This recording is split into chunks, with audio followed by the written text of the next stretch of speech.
6:30, I'm going to call this regular meeting of Littleton City Council to order on October 4th, 2022. Clerk, roll call, please. Mayor Schlachter, Here. Mayor Pro Tem Ryden. Here. Councilmember Barr. Here. Councilmember Grove. Here. Councilmember Driscoll. Here. Councilmember Milliman. Here. Councilmember Valdez. Present. We have a quorum. Great. Please rise for the Pledge of Allegiance.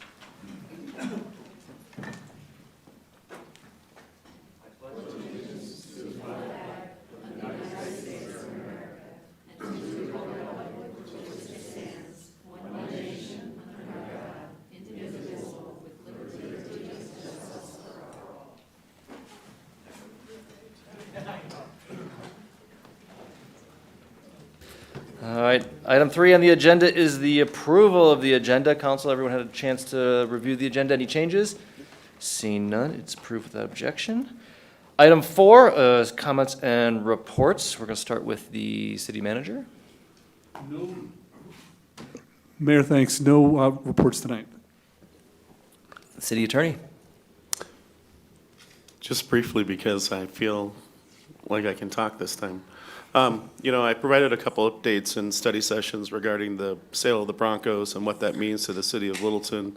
So with the Metropolitan Stadium District, there was an agreement in place, a lease agreement that called for, in the event that the Bolins sold the team, that 2% of the overall profits would be given back to the counties and the cities that participated in the sales tax, which expired back in 2013. So we had kind of kicked around the idea that, the total remitted back to the counties and cities was $41 million, and we kind of kicked around the idea, well, 1% would be $410,000, so that'd be pretty cool. We did get a check a couple of weeks ago. And Jim, do you know what that number is? Approximately $1.2 million. $1.2 million. The earmark for that is to be spent on youth activities. And there's no definition for what youth activities are. I know that Finance, Tiffany, reached out to the Stadium District to try to get a little bit more guidance, and their guidance is, we don't have any guidance, but we're interested to find out what you all come up with. So I know our city manager, Jim Becklenberg, is going to be over the next, several weeks, several months, working with staff to try to come up with ideas, and we'll probably share those. We'll share those with City Council in a future meeting and talk about some ideas for the use of those funds. So that's my report. Thank you. Great, thanks. I'm sure some council members would also have some ideas too. Is there any time frame for those funds to be used?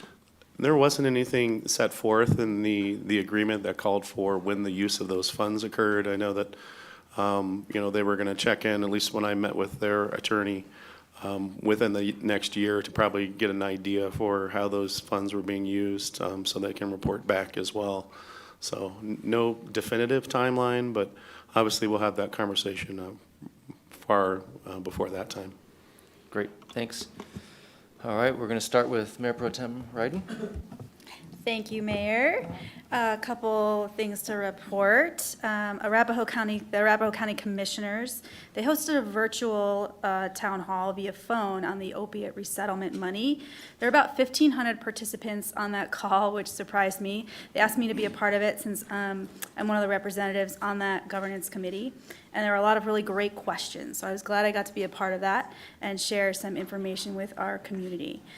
East Elementary School, they had their convening last week. About 100 people I kind of counted in attendance, and it was done in both English and Spanish. So they gave everybody headsets, and that was a really cool experience. And their next meeting is going to be tomorrow, and that's a series of 4 meetings that they're holding to decide what to do with East Elementary when it becomes vacant. So their next meeting is tomorrow at 5:30 p.m. at the school. And then this morning, I attended a pastor's prayer breakfast, and I just kind of shared about our work on city council and then got a better understanding of what some of our churches are experiencing and hearing from their congregation members.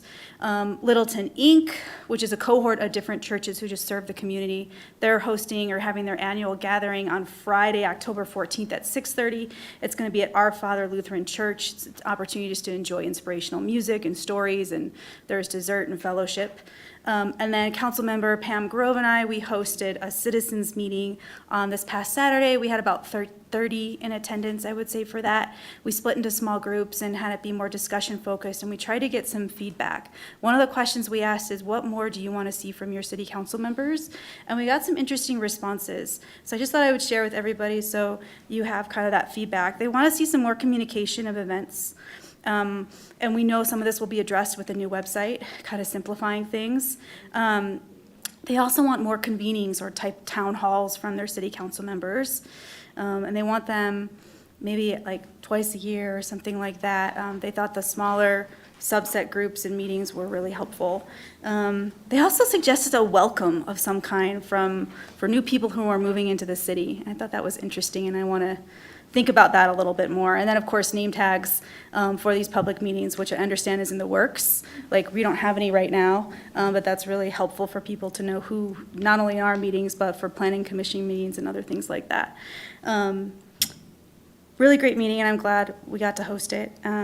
And then I just want to put in a plug for the Haunts of Littleton. It's a walking ghost tour. I'm going to go with a friend of mine. Check them out. I'm so excited to learn about our haunting history. It's hauntsoflittleton.com. And that is all. Thank you. Councilmember Grove. Thank you. To follow up a little bit on the citizen meeting and what we learned, I thought it was valuable. First of all, they liked the format where we got in discussion groups and then there was talking among the people there. When we asked them, what do you think about the development and how does more housing impact your day-to-day life? In a nutshell, they were concerned about parking and traffic. They think it's more difficult to park, it's hard to get out of your driveway, more congestion. They also said things like more noise, more crime, less privacy, less feeling of peace when you're out in nature, endangers the community feel of Littleton. Nobody wants to chat anymore. There's an impact on resources, water, and a delay in emergency services. And one citizen said, everyone doesn't have to live in Littleton. When we asked, how can we make our community more neighborly? In a nutshell, they said they cherish the small town feel of Littleton. And they came up with suggestions like block parties, local meetups, movie nights, neighborhood baseball nights, food truck nights, attending community events, helping neighbors with snow removal, welcoming neighbors, like what Gretchen was saying, picking up after your dog. In other words, be nice to the other people that are there, and foster more interaction between age groups. We also asked about transportation. If you did not have a car, how would you manage your day-to-day activities? And basically what they said is, we don't want to give up our cars. So alternatives to cars, try to get a car. Lyft, Uber, taxis. If they didn't have a car, they'd be more reliant on caretakers or Access a Ride or Omnibus. Issues on alternatives to car transportation. There's a concern that bus services have been cut, that light rail is not reliable, that they can't get groceries, that there's no bike racks, and that they're scared to ride on the bike paths because of the traffic, and they would have to find a doctor or services closer to where they live. Another thing that came up that wasn't immediately apparent was would be a limit in social connections. So that's just a little bit of the feedback from this group that came to our event, and it's good food for thought. I also attended a presentation by Love, Inc., which is a group of churches that works on various programs. And some of the programs include helping people with food insecurity, helping people that are transitioning from homelessness into housing, and to help people with their careers. And what we spoke about, Steve Barr and I, is on affordable housing. And we talked a little bit about the background of affordable housing and where we've come from in terms of Envision Littleton, our code, spoke about the homelessness program that we have, and talked a little bit about the impact of affordable housing on our community. And Steve will probably tell you a little bit more about what he spoke about. Last thing is I attended a meeting on Thursday night with Jackass Hill presented South Suburban presented some concepts on what changes might be coming to Jackass Hill. Some of them were controversial, like a parking lot. Some of them were less controversial, like putting some shade and a bench and an overlook that helped with the privacy of the surrounding homes. So it's very interesting. South Suburban will take the feedback they got from that meeting and then come up with a final concept, which we'll see probably either later this year or the beginning of next year. Thank you. Thank you, Councilmember Barr. Following up on a lot here. So I was going to also just shout out to LPS for the community meeting over at East Elementary tomorrow night. I wanted to highlight the fact that the Next Generation Advisory Committee is working on 2 policy statements right now, and they should be finalizing those on Thursday night at their next upcoming meeting, so we're looking forward to that. No updated information since the last DRCOG update. I wanted to throw out there that the craft fair this weekend was excellent. I saw Councilmember Grove there and wandered around and lost my child for a bit of time. But other than that, it was great. And finally, I just wanted to kind of shout out something that I had learned about at actually a small communities forum for DRCOG, where they had a number of members of the Colorado Water Conservation Board come out and speak, as well as the governor's office, talking about new infrastructure financing and how small communities that can access that financing. But if you all don't know, this is the 100th anniversary of the Colorado River Compact.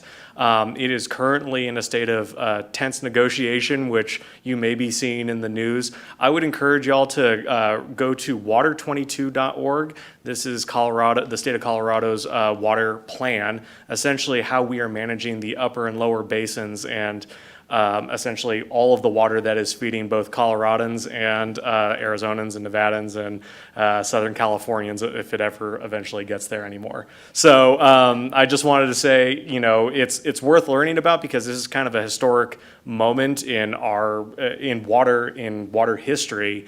The Colorado Water Compact is an old document, but has stood the test of time, but times are changing. And so, well worth learning about. So that's all I got.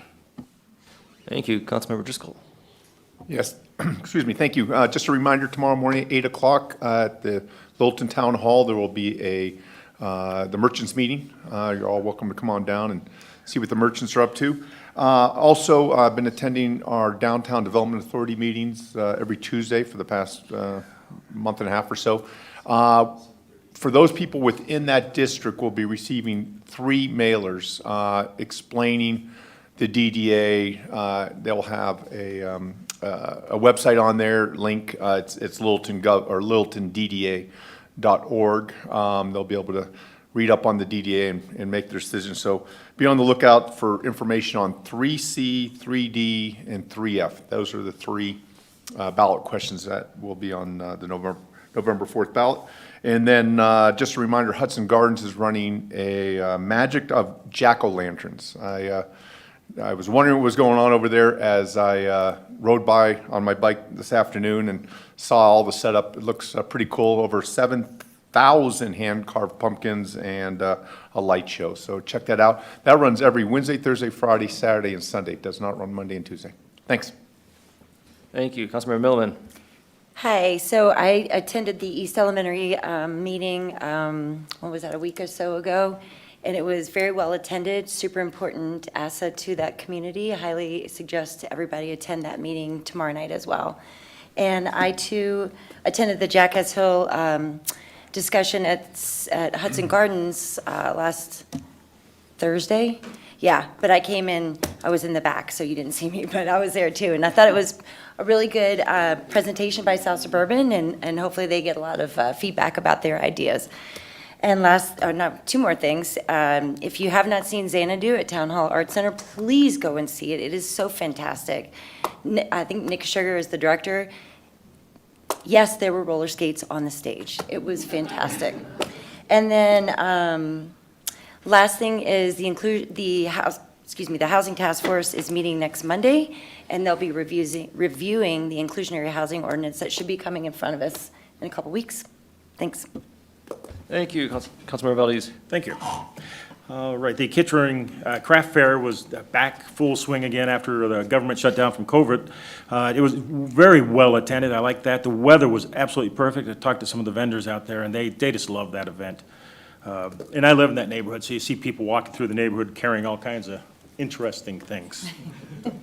Let's see. And, you know, I want to mention on the neighborhood welcoming thing that you had mentioned, people moving to Littleton. I know my neighborhood and surrounding neighborhoods around me, they do their own welcoming. I think I would really like to encourage all neighborhoods to do their welcoming if they can. Don't wait for government to do that kind of stuff. Just do it on your own. And I think with that, that's it. Thank you. Great, thanks. Just Mayor, have a, when you're yes, finished, pardon me, I do have one. certainly. One item for you. I'll let you speak after I'm done. Thank you. Just a couple quick things that I felt that were fitting with this meeting.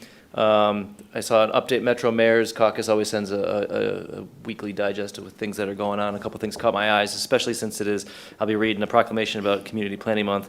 One of them was this idea of what's called a 15-minute city. I don't know if the planning department has heard of that, but it's an idea where the basic elements of life are work, school, entertainment, recreation, groceries, and green space are all within a 15-minute walk. And so there is a group called C40 Cities Initiative that is working on a project to identify 5 cities to work on a demonstration program with that to show how that works.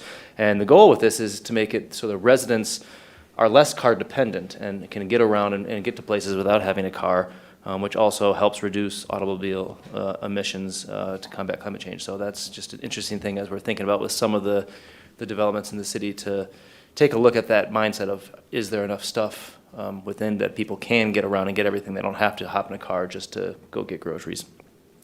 And speaking of cars and parking, as Councilmember Grove mentioned, I've got a slightly different perspective. And did council see that California just eliminated parking requirements for new houses and new businesses that are located within 1/2 mile of a transit stop? So not just get rid of parking everywhere. That clearly would not work, but tied with that transit-oriented development. And so it doesn't prevent people from building parking, because I think housing developers will still build parking, but it lets them set the numbers of what will work for the development there. And so the goal with this is to look at ways to reduce the cost of building, to reduce costs for housing, and also to make neighborhoods more walkable. So that's an interesting perspective to take a look at.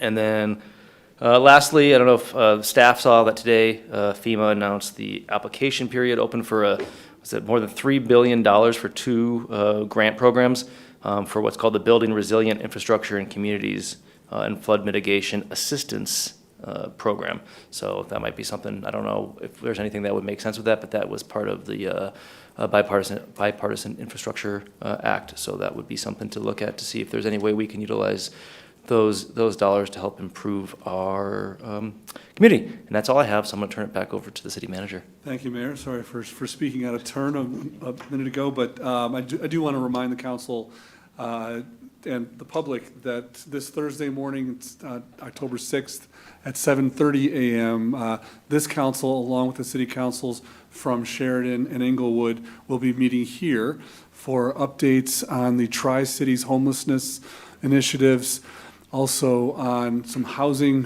updates on what both cities are doing, and also on the PEL study. That's a coalition study led by CDOT for future improvements to Santa Fe that affect all 3 of the communities. So just wanted to mention that for the benefit of the public, that meeting is this Thursday morning at 7:30 a.m. Great, thank you. All right, next up on the agenda, we have scheduled appearances. We have 1 scheduled public appearance today. It is the Biga Sister City presentation, and we have quite the contingent in the audience here. So I'm going to turn it over to whoever is speaking from that group. Hello, I'm Jeanette Chavez. I'm the vice president of the organization. And yes, we do have most of us in blue who have come out to listen to our student ambassador. This program has been around for about 60 years, and we thank you all for your support and Littleton's support through all those years. And we really appreciate that. With that, I'm just simply going to turn it over to our student ambassador, Nettie Wismer, who will be giving us a presentation. Who won the trip? Yes, I should say there's a delegation leaving on Saturday to Bega, to Australia, and we will be spending time in Bega. Then next August, there will be a delegation from Bega coming to Littleton, and they always participate in a number of activities here, stay with host families here, and are in the Western Welcome Parade. So, all right, now. Sorry. Hi, I'm Nettie Wismer, and I am the student ambassador for Littleton to Bega this year. I was born and raised right here in Littleton. I'm currently a senior at Heritage High School. I am part-time employed as a server at a wedding venue called Ashley Ridge. I have a younger brother named John and a dog named Rocky. He's pictured on the left. I love Harry Potter, Star Wars, Stranger Things, pretty much any young adult fiction. The middle picture is me with a 3D model of Hogwarts I made a couple years ago. And then the last picture is from when I went indoor skydiving at a place near Littleton for my birthday. I love to travel. I've been to a lot of places around the U.S., but some notable destinations are Oahu and Kauai in Hawaii. The left picture is from Oahu. The middle picture is from when my family went to Italy when I was 6 months old. And the man holding me is my great-grandfather. And then the last picture is from my 2018 trip to New York City. Specifically, that was taken in Times Square. I've also been lucky enough to go to Australia before. I went back in 2016 with my grandparents as part of a tradition where they took all of their 8 grandkids anywhere in the world we wanted to go. I picked Australia, hoping to see dolphins, which I never actually did see there. But then we went to North Carolina the next year and saw plenty, so. The first picture is from our first day in Sydney with the Opera House in the background. The middle picture is kind of just the cityscape of Sydney that I thought looked pretty. And then the last one is me and my grandparents petting Cooper the koala. He was so sweet. A little bit of background on Colorado. We're almost directly in the middle of the U.S., but we're more towards the west, as evidenced by the left picture, which is a map of the U.S. The top picture is a map of Colorado with the Rockies and all of our cities.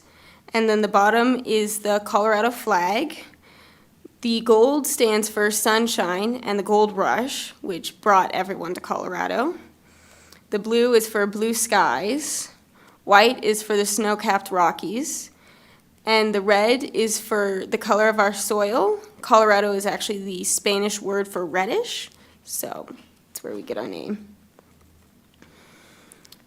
Bit of background on Littleton.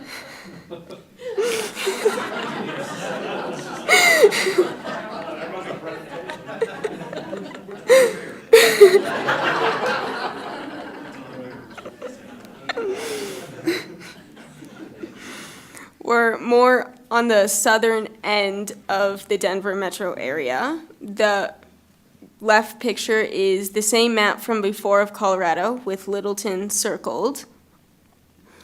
Kyle Schlachter is our mayor. And then we also have a dog mayor named Murdoch. He lives down the street from me, and he is such a sweet dog. He always has his tail wagging. Richard Little essentially founded Littleton. He was born in New Hampshire, and he had a degree in engineering and mathematics. He worked for the railroad and traveled west for the gold rush. He wasn't actually looking to strike it big, but he thought they'd need engineers to help. He ended up working the irrigation system in Denver, and he moved to Denver to assist with his wife, Angelia Hardwood's health, and purchased a plot of land that would later become the center of Littleton. He built the Littleton Flour Mill, pictured on the right, to process crops after he became a farmer with his neighbors, because back then it was harder to process crops with Denver being 10+ miles away. A couple famous people of Littleton. Dave Grusin is a composer, arranger, producer, and pianist. He won both Academy and Grammy Awards. Nicholas Cole is a pair ice skater and the 2004 World Junior Figure Skating Champion with his partner Brittany Weiss, pictured with him. And then our most famous resident is Alfred Packer. He was an explorer who, in the winter of 1873 to 1874, went on an exploration through the Colorado Rockies. In February, despite warnings from Chief Ouray of the Ute tribe, they quickly ran out of food, and Packer ate his crewmates to survive. He was tried for murder and found guilty. He later moved to Littleton, near present-day Ken Carroll. He's currently buried in Littleton Cemetery, and he became a vegetarian towards the end of his life. Transitioning a little bit to modern-day Littleton, the top picture is Main Street during the holiday season. We have a parade with Santa coming down Main Street, and as he's coming down, we light all the trees with him. And then at the end, there's a giant tree at the west end of Main Street that gets lit up. The bottom left picture is the eastern entrance into downtown Littleton. And then the right picture is from the COVID-19 pandemic. When the pandemic hit, it was really hard on local restaurants to get customers in, especially with the 6 feet apart social distancing rule. So every Friday night, Main Street was closed down so tables could be put out, and it ended up helping a lot of restaurants survive. Number one stop in downtown Littleton is Inside Scoop. It's a homemade ice cream shop with super unique flavors. Personally, my favorite is Minnesota Salted Toffee. In 2018, it was the first stop for BEGA delegates before they went to the welcoming. They arrived a little early, so they decided to go down and get a bite of ice cream. The picture on the right is a butterfly mural on the building next door, which is currently a coffee shop. It's a hot spot for taking pictures, and it's where I got my homecoming pictures taken a couple years ago.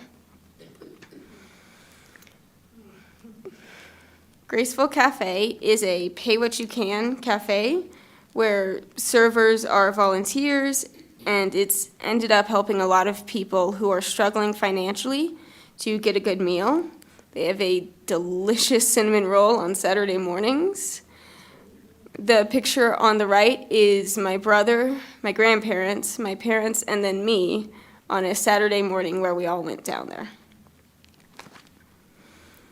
Ranke Brothers is a costume and shop and rental on Prince Street.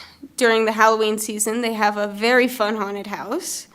I actually went there with my cousins back in 2019, and we all kind of just kept shoving each other forward because none of us wanted to go first. Pho Real is a independently owned Vietnamese restaurant on Main Street. Every time I go in there, I'm astounded with how fast the service is. And their servers always have a smile, and I've never had a bad experience. It's always fun. McKinner's is right next to Pho Real. It's local, but they do have a location in Denver as well. It's a pizza bar that is great for Friday night hangout. The picture on the bottom is me and a couple of my friends from my birthday party a couple years ago. 45 General Store has really unique Littleton gifts. It's kind of a throwback to the 1980s. I didn't even live through the 80s, and I still get that vibe every time I go in. The Melting Pot is an amazing fondue restaurant at the west end of Maine. It was formerly the Carnegie Library, but it wasn't actually built as a library. It was purchased by the Carnegie Foundation in 1915 for $500, about $14,000 today. They paid $8,000, about $234,000 today, to remodel it, and it finally opened August 31st, 1917. During the Great Depression, it provided work for women binding books as part of the Colorado Works Administration. During World War II, it hosted a Red Cross service called Bundles for Britain, which packed and shipped medical supplies to Britain. In 1973, it was given landmark status. It's been a police station and jail, a discotheque, 4 different restaurants, including Scribbles, which was owned by 2 former members of the Denver Broncos. And in 1997, it became the Melting Pot, which it remains today. Town Hall Art Center is our local theater. It was originally built in 1920 as Littleton's Town Hall. It housed the city fire truck in the lobby, Littleton's jail in the basement, and city council meetings on the 2nd floor.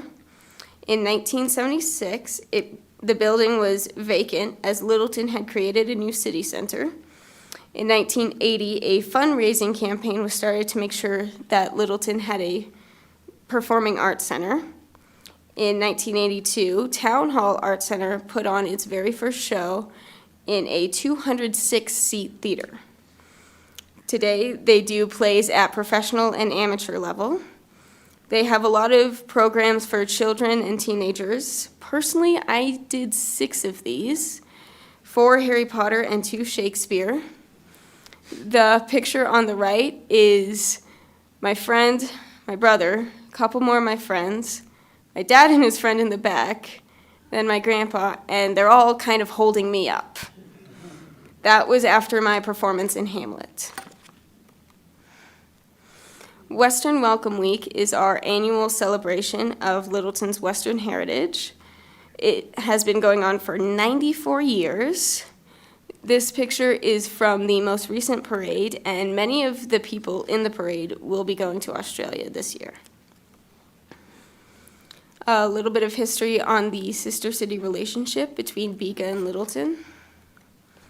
Houston Waring was born in 1901 in Savannah, Georgia. He moved to Colorado after contracting tuberculosis. He studied journalism at the University of Colorado. In 1926, he joined the Littleton Independent newspaper.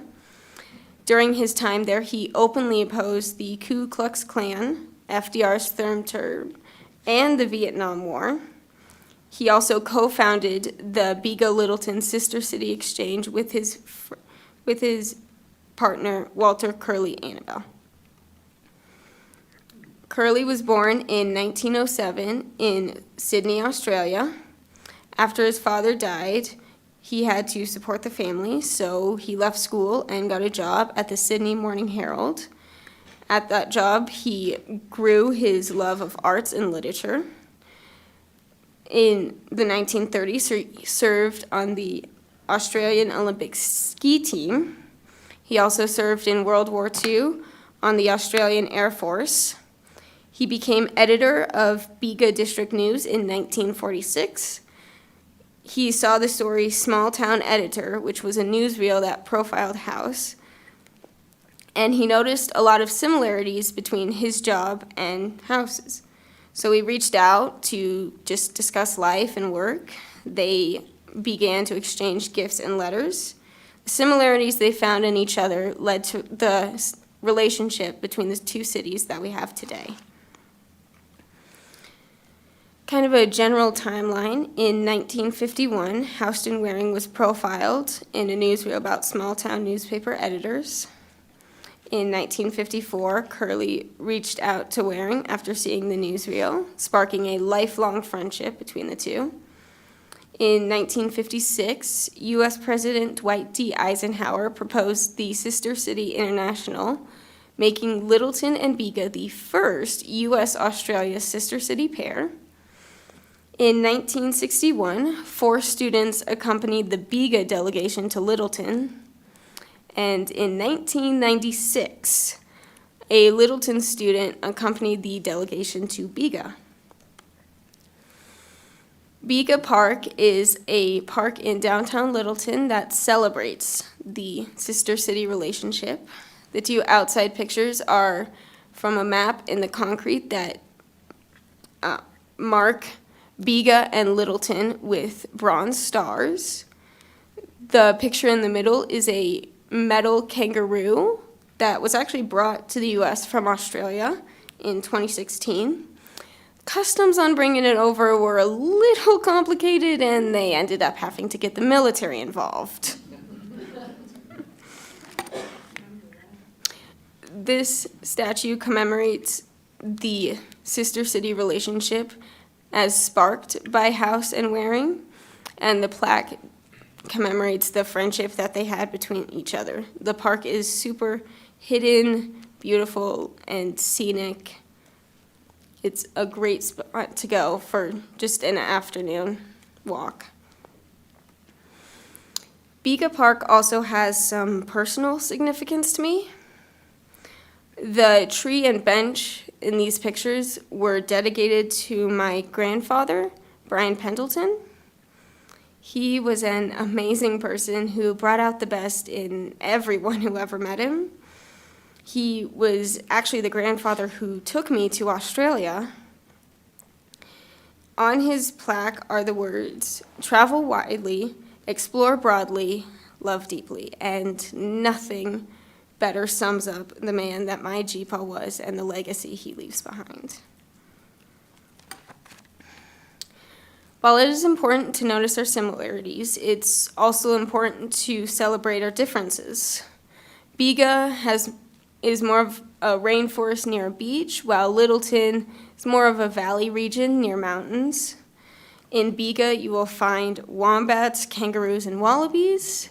In Littleton, you find deer, pigeons, and a lot of squirrels, as evidenced by the amount of time my dog is barking at them.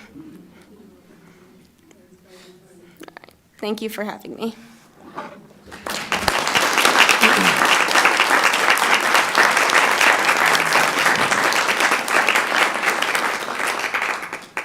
Thank you so much for that. I think that was the first presentation I've ever been in with Alfred Packer as well. So please be sure to make a very clear distinction between the two of us when you do that presentation. All right. So very informative, and wish you a good trip coming up here on certain Saturday. Next up on the agenda is item 6, our proclamations. We've got 2 proclamations tonight. First is National Community Planning Month in the city of Littleton. Whereas change is constant and affects all cities, towns, suburbs, counties, boroughs, townships, rural areas, and other places. And whereas community planning and plans can help manage this change in a way that provides better choices for how people work and live. And whereas community planning provides an opportunity for all residents to be meaningfully involved in making choices that determine the future of their community. And whereas the full benefit of planning requires public officials and citizens who understand, support, and demand excellence in planning and plan implementation. And whereas the month of October is designated as National Community Planning Month throughout the United States of America and its territories. Whereas the American Planning Association endorses National Community Planning Month as an opportunity to highlight how planning is essential to recover and how planners can lead communities to equitable, resilient, and long-lasting recovery. And whereas the celebration of National Community Planning Month gives us the opportunity to publicly recognize the participation and dedication of the members of the planning commissions and other citizen planners who have contributed their time and expertise to the improvement of the city of Littleton. Sorry about that. We're going to do that in a minute. Oh. Whereas we recognize the many valuable I think I read that one already. Now therefore, be it resolved that I, Kyle Schlechter, Mayor of the City of Littleton, do hereby proclaim the month of October 2022 as National Community Planning Month in the City of Littleton. Is there a presentation for that, or do you have any comments, or that was set up for the next one after? Okay, all right, perfect. All right, proclamation number 2, National Business Women's Week.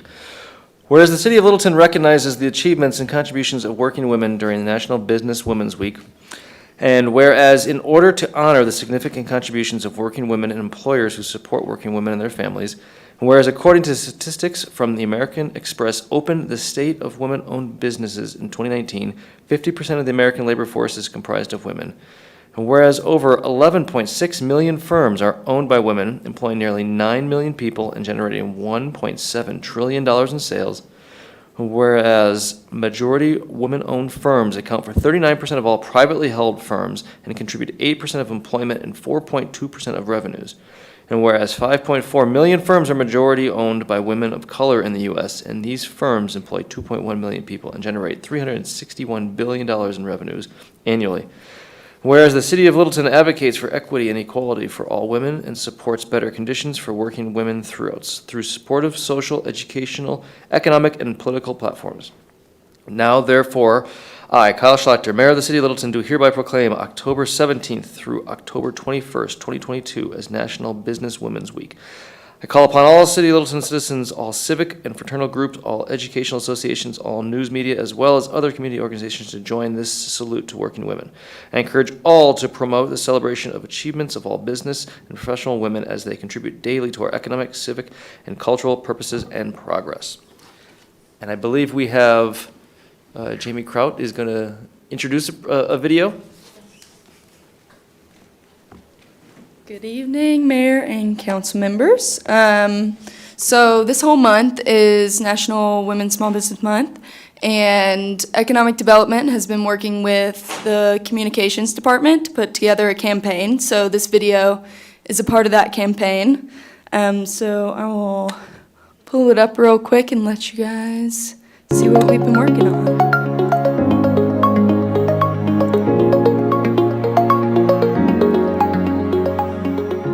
I'm Ann Vanganello, and I'm the owner and designer at Anna Festa and Festa Sports.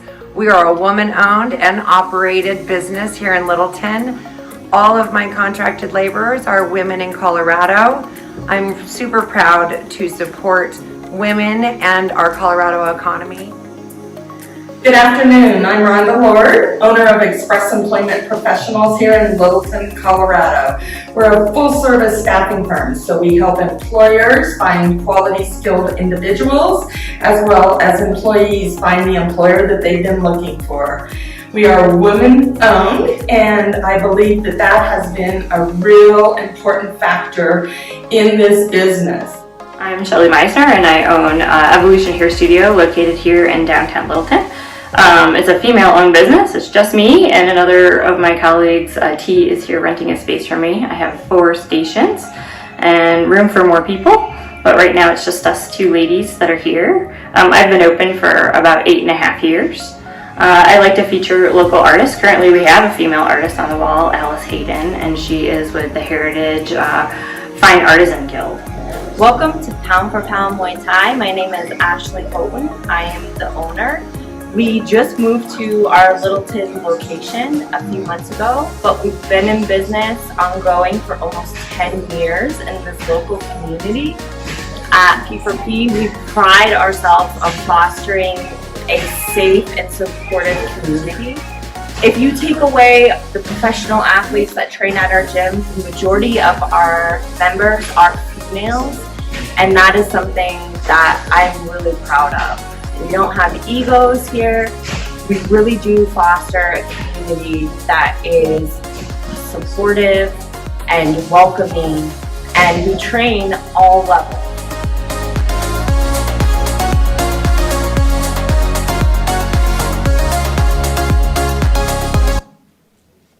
So, as a part of the economic development team, we've noticed that there's a trend that women-owned businesses are growing, and Littleton has had the privilege of being a city that they're growing in. And we just wanted to take this time to recognize and just kind of applaud these women for all the great work they've been doing in the city.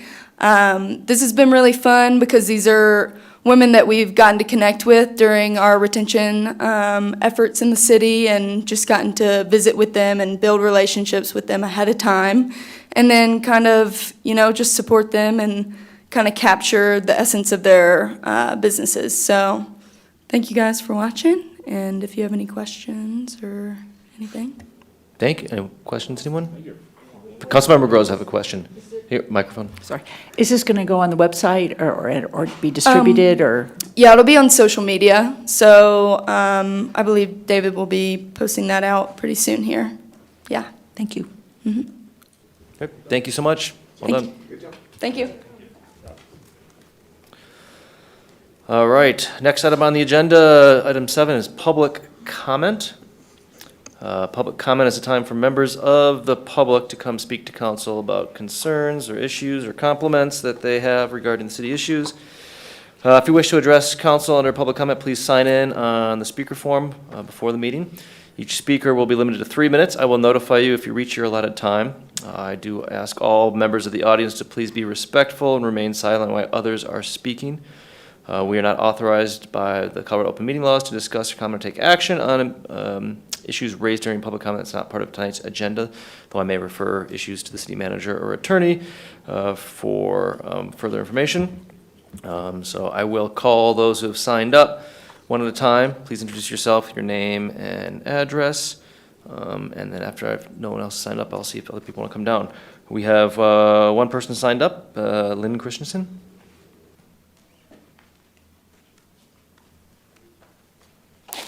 Good evening, I'm Lynn Christensen. I live in District 3. Just as an aside, in 2018, my family hosted the student ambassador from BEGA, so we love the program, and I hope you guys, who's ever going, has a great trip. Also, I want to thank Economic Development for honoring women this month. I actually am a very small business owner in the city of Littleton. So I know the mayor likes compliments, and so I wanted to start out and say that I know you all have jobs and or families, and just appreciate the time that you put in and your responsibilities as city council. I want to give a shout out to Council Member Grove and Mayor Pro Tem Ryden for the community meeting on Saturday. I attended. I thought it was great, and just great job. And also wanted to just encourage the rest of council to consider, and Mayor doing that as well, just talking to the citizens, thinking what, finding out what they're thinking, encouraging, building relationships through community. And just working towards compromise, because I know that was one of their goals. I just want to briefly backtrack on last Tuesday's Aspen Grove appeal. In response to Councilmember Driscoll's question to us about not being lawyers, no, Linda Knufinke and I are not lawyers. We just are citizens who want to see the city of Littleton committed to its goals of good governance, to be a high-performing organization, accountability internally and externally, and adhere to council protocols and standards of conduct. I want to go on record in defense of my co-presenter, Linda Knufinke, who read directly from our summary statement and said that the neighborhood meetings for the Evergreen development for Aspen Grove were not in compliance with the ULUC guidelines, which the staff report in the packet also indicated. Nowhere did either of us mention that neighborhood meetings were not conducted. In addition, the opening brief by Mr. Dittman clearly stated that the application documents were admissible evidence and yet that was challenged. I would like to remind council that the city's standards of conduct and protocols say, number 1, council should be respectful to speakers. Number 2, council members are expected to attend meetings having reviewed all the materials. And number 3, council members should avoid challenging or criticizing speakers if a speaker is off the topic or exhibits behavior or language that is disruptive or disrespectful. The mayor should interrupt, focus the speaker, and reestablish the order and decorum of the meeting. Thank you so much for your time this evening. Thank you, Ms. Christensen. Anybody else wish to speak? We have one member of the audience coming down. Good evening, council. My name is Pam Chadbourne. I live a block and a half from here. So I would like to talk about planning, which we do not have here in Littleton. I've not witnessed any. And I say that because planning has certain characteristics. And one of those is to consider the entire system as a system. City is a system, it's functional, and there are ways to model that functionality. And when you plan the future, you really need to understand the functionality of what you have now and what you want in the future and how you're going to get there. And I'm going to point out to you that that never happened. That never happened in the envision process. Also, you consider alternatives.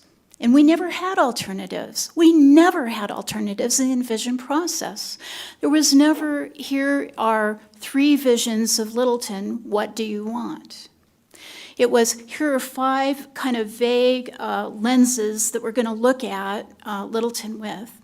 We never set up requirements for functionality or what we wanted in terms of the proportions of housing.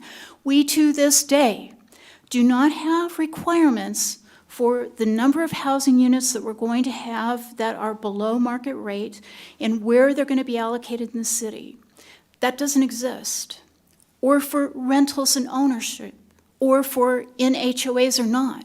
One of the great things about Littleton is we have a whole bunch of housing that's not in HOAs, which I think is great. But what we're building tends to be stuff that's all in HOAs.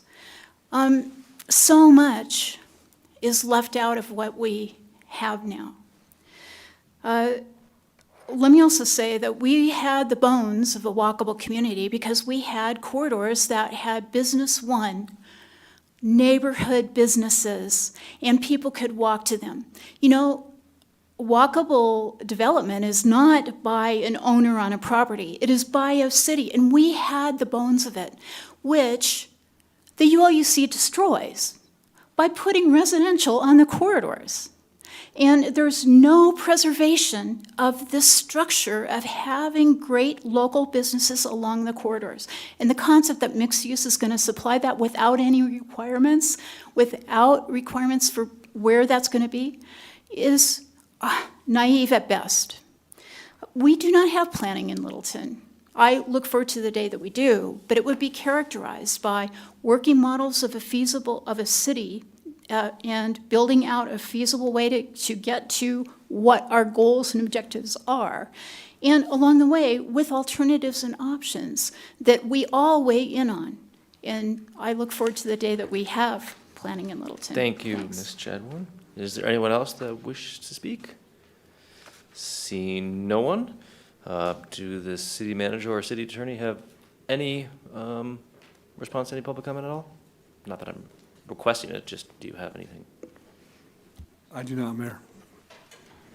Yeah, I'll just speak briefly to Ms. Christensen in regard to some of the comments that she made regarding last week's review/appeal of the Aspen Grove matter. So I can tell you for a fact that every person sitting here on this dais reviewed the entirety of those meetings and those materials and spent a great deal of their own time, 4.5 hours, for that total hearing, watching that material. So to insinuate that perhaps our city council hadn't reviewed that material, I would take issue on behalf of city council for, because I know that not to be true. In regard to one of the issues that arose regarding the submittal of a 25-page brief with new arguments and new evidence, no, that wasn't admissible and that wasn't proper. It wouldn't be fair. It wouldn't provide any due process to either the original applicant, i.e. the property owner, as well as city staff who was representing Planning Commission, to suddenly on the day of this review to show up not having seen any of this stuff that was being presented. So I'll stand by City Council's work and consideration of the review as well as the process that occurred there. With that process, I know that it is something that we are going to be taking a look at in the future. I believe the city manager has heard from a couple of individuals that perhaps there's a more efficient way to go about the overview of these applications as they come forward. So I know it is something that we will be taking a look at to refine that process. As everyone knows, EWC is a new code, and we've already gone through one round of edits. There are more edits to come as we go forward, as well as addressing some of the policy questions that I know some of your council members are interested in us exploring further, which we will have those conversations coming up. In regard to Ms. Chadbourne's comments about a lack of planning and that we should be identifying locations where we have affordable housing, things of those things of that nature. And one of the challenges that we've had as a city, all cities have had, is that it has been illegal to do that. We cannot require, in the past, we have not been able to require that the south part of town just has affordable housing or some mix of affordable housing. Recently, a House bill changed that, and we have the ability to require certain things where we couldn't before. I mean, technically we could, but it would be called what's called an exaction, meaning that the city would have to pay for those types of takings, if you will, those costs. So we now have a legal ability to do that.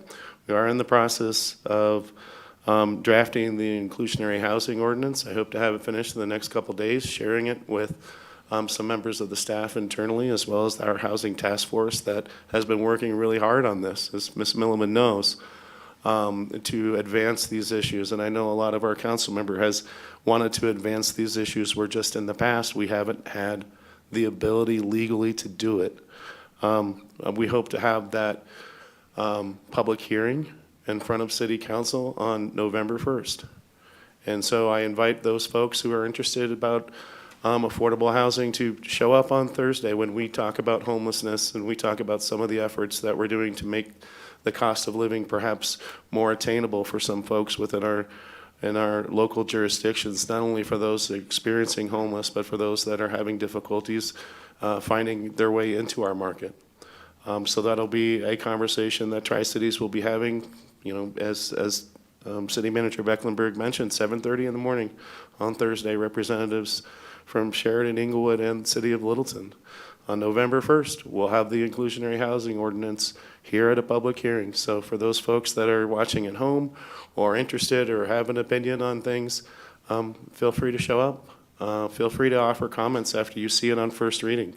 Send those comments to me. Send those comments to staff. Send those comments to your council members. You don't have to wait until the night of a public hearing for your 3 minutes to just kind of throw a bunch of stuff at the wall. I mean, this is what we're doing. This is why we have these meetings. This is why we've had study sessions over the course of the past year to talk about this sort of stuff. And if we don't hear from you until the night of a public hearing, I don't think it's fair to just throw up your hands and blame it on the rest of us because we didn't take your 3 minutes of comments and have an ability to put it into action. So I'll put that on the folks that come up here that have lots to say, that are very smart people, that obviously know how to get in touch with their council members as well as city staff. Thank you. Thank you. Moving on, item 8 is the consent agenda. We have 2 items in the consent agenda tonight. Consent agenda items can be adopted by a simple motion. All ordinances must be read by title prior to a vote on a motion. Any consent agenda item may be removed at the request of a council member. First up is ID 22-217, motion to approve the minutes of the September 20th, 2022 regular meeting of City Council. And ID 22-226, motion to approve the minutes of the September 27th, 2022 special meeting of the City Council. Mayor, I move to approve ID 2022-217 and ID 22-226. Second. We have a motion from Councilmember Driscoll and a second from Councilmember Milliman. Council, are we ready to vote?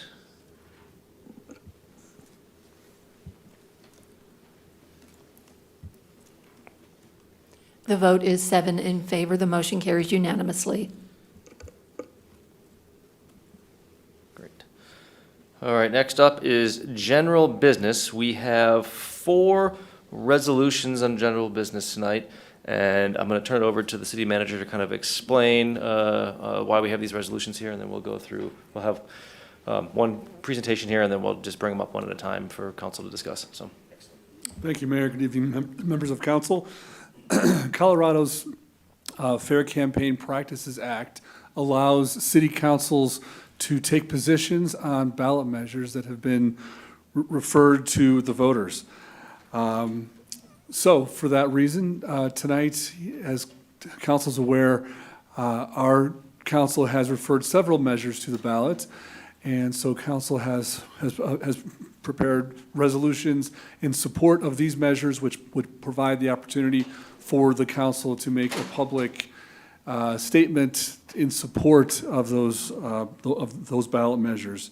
Also, in response to a request from the mayor several weeks ago at a council meeting, we've also prepared a resolution of support for state proposition 123 regarding dedicated income tax for affordable housing programs, as that is aligned with one of council's goals. So we have those measures. We have those resolutions prepared for you, and I believe the mayor will now lead through each one of those resolutions and the ballot measures that they support. great, thanks. So I'll read the resolutions off, and then we have a motion and a second on each one. If we want to have discussion after a motion second, we can do that, and then we'll vote. But first resolution, Resolution 58, 2022, confirming City Council's support of a yes vote on ballot question 3E, seeking voter approval by the registered electors of the City of Littleton to remove procurement provisions from the city charter and move the procurement provisions to the city code. Mayor, make a motion to approve Resolution 58-2022. Second. We have a motion and a second from Councilmember Barr to approve Resolution 58, confirming City Council's vote to support yes on ballot question 3E. Does anyone have any comments or anything to say? Yes, You know, Councilmember Driscoll. we discussed this with staff, and, having this $5,000 limit right now is way outdated. It's time to get up to speed, move this out of our city charter, and let's turn it over to staff, and then that way I'll be a lot more efficient going forward if we need to raise that limit even higher than, I believe it's can be set at 100,000 if I'm not mistaken. That we will have that discussion after this. We'll set it by ordinance, and then there'll be a public hearing to what that should be set at. So I'm good with this. Anybody else have anything to add?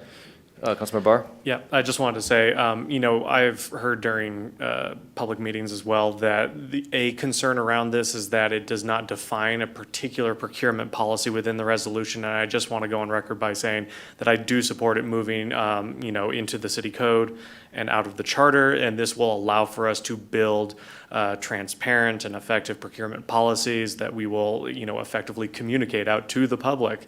But this is the first hurdle that we have to get through. So we're not, building those procurement policies until we have a path to get there. So I'm looking forward to seeing how we can more effectively spend our funds. I also want to note too that DRCOG is looking at consolidating procurement under the Denver metro region as well. And also, there is possibility that we can have huge magnitudes of cost savings on just everyday items for the city by revising this now. So I'm strongly in favor of it. Great. Yeah, I support it as well. I think this will really addresses our good governance goal and will help improve the efficiency of the city, so I'll be supported. Councilmember Valdez, you have a Thanks, question? Mayor. Yeah, I just want to say, after I've gone through 3 city managers on this issue, at least maybe it was 4 city attorneys. I've been pushing for this for a long time, for not this particular item, but for the change our procurement. And I'm glad to see that we're finally getting there all these years later. So cool. Thank you. We'll note the raised eyebrows by the city attorney and city manager looking at you for going through so many of the. All right. Without any other, I'll open the voting here. So vote yes is to support the vote yes. Yep. And Councilmember Barr, there we go. Where is there? The accept button is not here. Oh, there it goes. Okay. The vote is 7 in favor. The motion carries unanimously. Great. All right. Next, Resolution 59, 2022, confirming City Council's support of a yes vote on ballot issue 3B, seeking voter approval for a 5% lodger's tax to fund arts, culture, and tourism. I move to approve Resolution 592022, confirming City Council's support of a yes vote on ballot issue 3B, seeking voter approval of a 5% lodger's tax to fund arts, culture, and tourism. Second. So we have a motion and a second to approve Resolution 59. Any comments, questions? No, I will just say I support this, and I just want to add that part of this also will go towards history, mid-century modern history, and older history, because that's part of that tourism. So I just want that to be known, that that's not being left out of here, but that still is part of the culture of Littleton and part of the tourism. So that's not forgotten. So. And I'd like to add, Mayor, one of my concerns initially with this was that it would affect people who are using hotels as long-term stays, which we know is an alternative for folks who don't have housing or stable housing. It will not affect people beyond 30 days. So that's a totally different thing. They don't get that same tax. So I just want to be clear on that. Great. Okay, if everyone's ready to vote, it's open.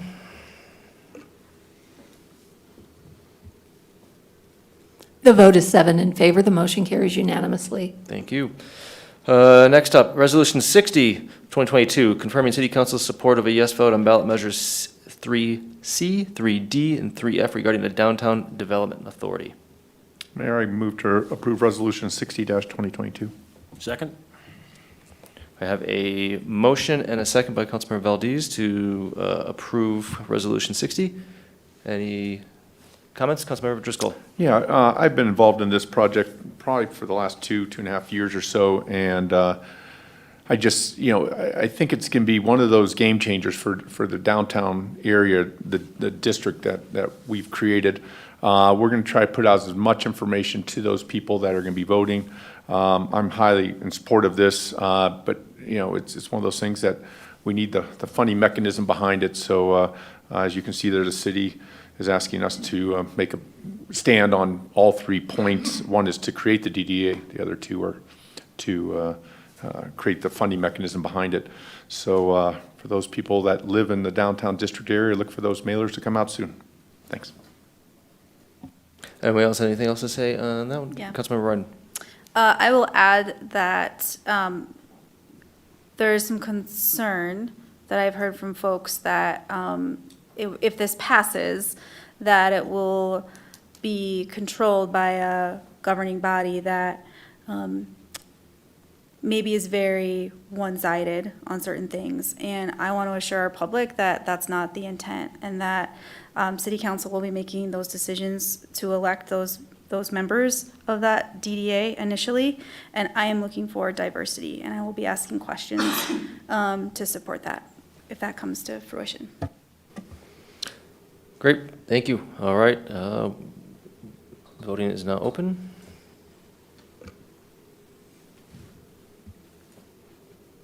The vote is 7 in favor. The motion carries unanimously.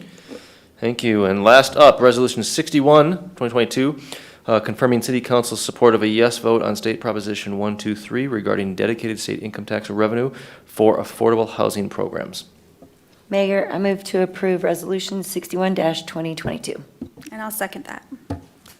We have a motion and a second. Anyone have anything to say about that? Yep, Councilmember Milliman. I'm super supportive of this. This is just another tool, another resource, another avenue for us to help increase affordable housing within the city of Littleton. So I'm super, super excited about this and super supportive of it.